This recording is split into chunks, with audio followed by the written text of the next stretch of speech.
The next step is we're going to use the present value to discount all our abnormal earnings, gross. So in this example, for the year T is equal to 1, the abnormal earning gross is 154.7. So I'm going to use a discount rate of 10%, the required rate of return. So I'm going to divide this with 1.1, and this will be the present value at year 2013. This is equal to here, 2013. For the second year, the abnormal earning growth is 12.0. Okay, I will divide by the second PVIF value, that is 1.21, which I'm going to divide with this, or equal to 1.1 power of 2. Okay, so this will give you the second value. The second value should be here. This is the first value. For the third year, we can see, and the fourth year, we can see that the growth rate seems to be constant.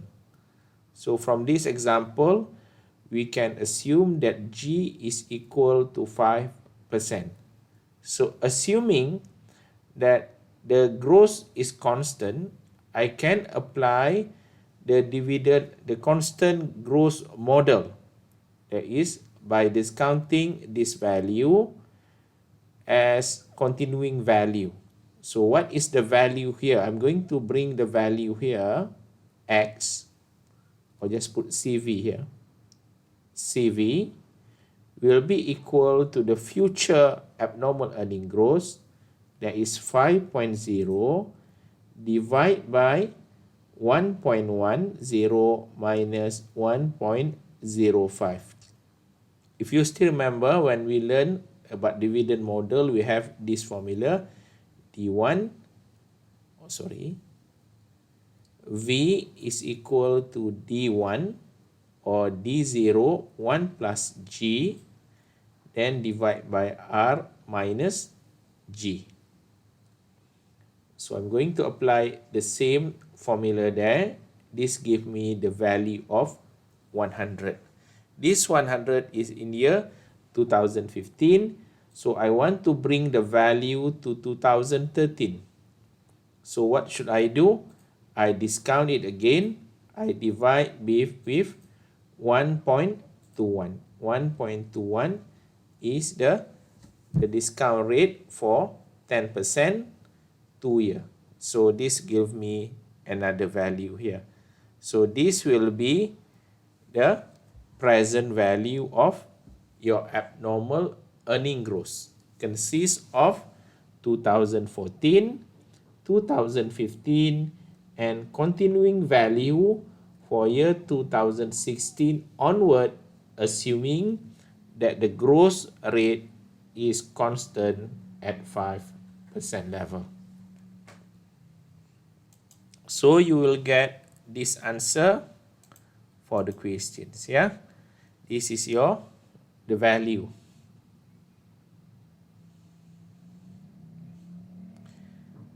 Okay, let me show you the value.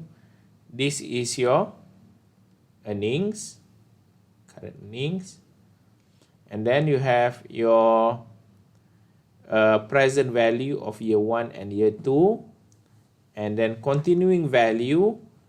So based on this, you know that your value is 601.36.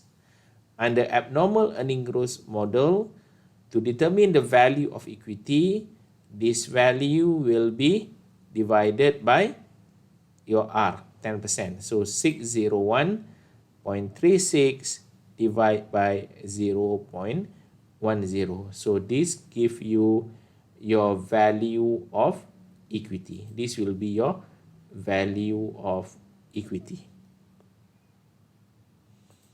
Okay. So the question next asks you to determine what is forward PE ratio. So how to determine the forward PE ratio? You use this forward price based on this value, that is 6031, divide with your earnings. So we'll get answer 5.15. 5.15.